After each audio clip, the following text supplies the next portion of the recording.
Okay, so let's get started. We're going to be taking a look in this tutorial at understanding what we can do to optimize our gasoline direct injection on our Gen 3 engines. So we know that the GDI system is going to give us superior charge cooling and superior knock suppression compared to port injection.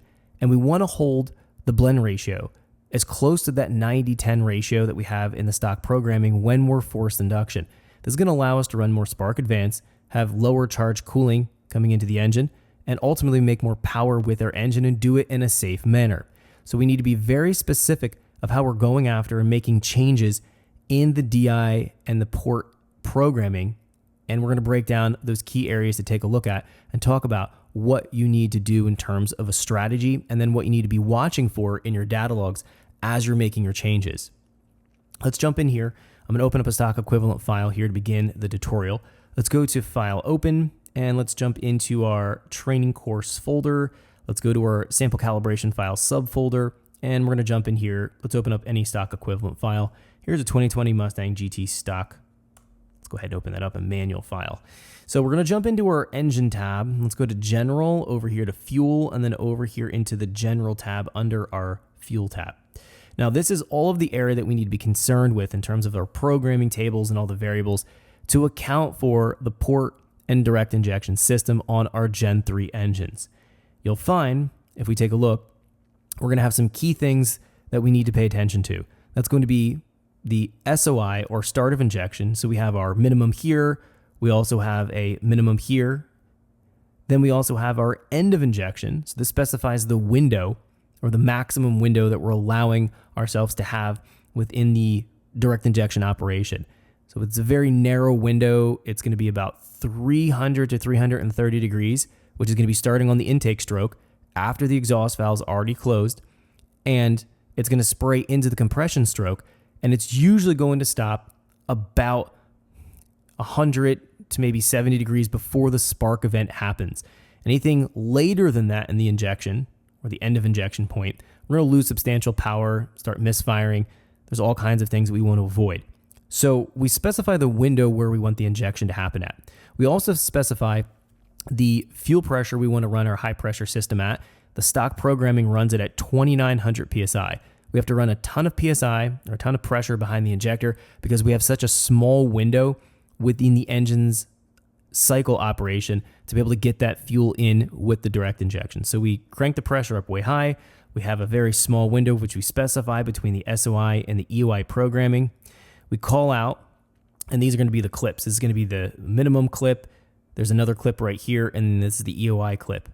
We can find that we call out that window. We have our one-shot table here. The one-shot's going to specify essentially where we want the start of injection event to happen at. It's going to follow this table in pretty much all scenarios, but it can go in and go up to the start of injection that we see here, these clips. It can go up to the maximum if there is a specific need to do so in the programming. And we're going to talk about what we need to change in here, but we'll find, taking a look at this, this is going to be specifying that window that we're operating in. Now, we also have, under the DI-PI blending, we have our warm table here. The warm table is responsible for calling out the blend ratio between the direct and the port injection. If we see 0 in the table, that means we're running 100% on the port injection.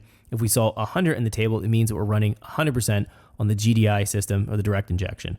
Something we find at full throttle here, 90%. That's going to be calling out then, running 90% of the fuel mass, fuel flow coming into the engine, coming through the gasoline direct injection GDI system, and then 10% coming through the other remaining 10% coming through the port injection. This is optimized so that we have kind of the best of both worlds.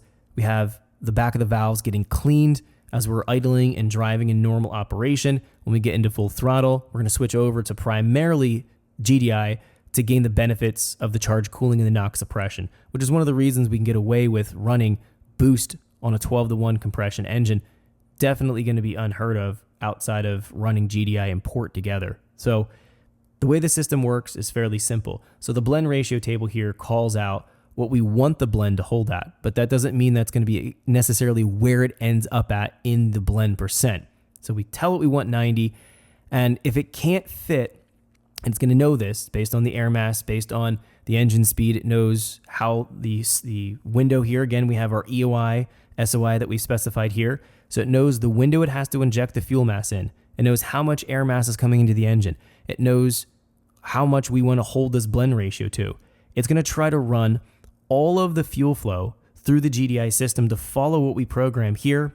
Once we get to a situation where it's starting to eclipse and not have enough time to inject the fuel through the GDI system, that's where the port injectors will seamlessly start to blend over. And you'll find even if you call out 90% here, you may find your blend ratio drops to 60, 70%, meaning you're still putting a lot of fuel flow through the GDI system, but the remainder fuel mass that you need to bring into the engine based on how much air mass it's registering and the window it knows it has to spray the fuel in the GDI, it'll supplement the remainder amount through the port injection. And it does it completely seamlessly in the background, and it's really, really effective. But we want to hold to 90% whenever we're in full throttle. We want to try to keep that blend here at 90. So thanks for checking out our teaser clip. If you want to see the rest of this video and more than 500 hours of current EFI training we have to offer, make sure you click right here. If you want to go and check out more teaser clips from this training course, click here. And you don't want to miss any of the videos we're going to be releasing on this channel, so make sure you subscribe and click here. Thanks for watching, and I'll see you guys later.